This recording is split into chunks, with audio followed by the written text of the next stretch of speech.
ये वीडियो उन लोगों के लिए तो बिल्कुल भी नहीं है जो ये एक्सपेक्ट कर रहे हैं कि 7 दिन में पढ़ के CHSL कैसे क्रैक करें।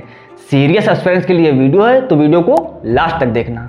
जैसा कि मेरे फेज 12 के दोनों एग्जाम हो चुके हैं, तो अब पूरी तरह से फोकस CHSL एग्जाम पर होगा। हालांकि CHSL एग्जाम मेरा स्टार्टिंग फेज में है, 3 जुलाई को एग्जाम है, तो टाइम कम है, लेकिन जितना भी है सफिशियंट है।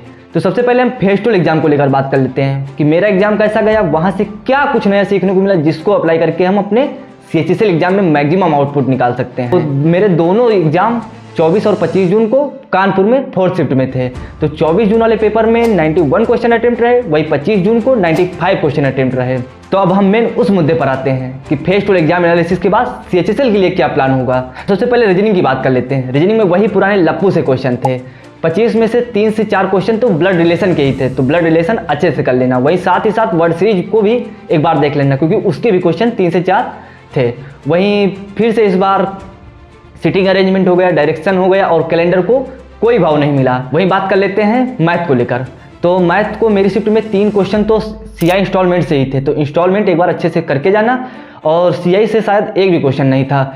और बात करें इलेक्शन को, इलेक्शन से भी 2 से 3 क्वेश्चन थे, तो इन दोनों टॉपिक को एक बार अच्छे से करके जाना। बाकी एडवांस मैथ का वेटेज तो ना के बराबर ही था। और इंग्लिश में वही प्रीवियस रुकायब आ रही है, और उससे बाहर कुछ भी नया नहीं है। तो अब तक जितना रुकायब पढ़ चुके हो उसको एक बार रिवाइज कर लो। बाकी अब लास्ट टाइम में कुछ भी नया और ट्राई करने की कोशिश भी मत करना। जितना पढ़ चुके हो उसी को मल्टीपल टाइम रिवाइज करो।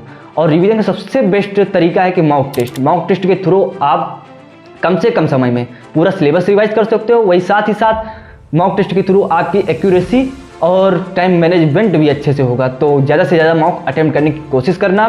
बाकी मिलते हैं फिर आपसे 3 तारीख को एग्जाम देने के बाद।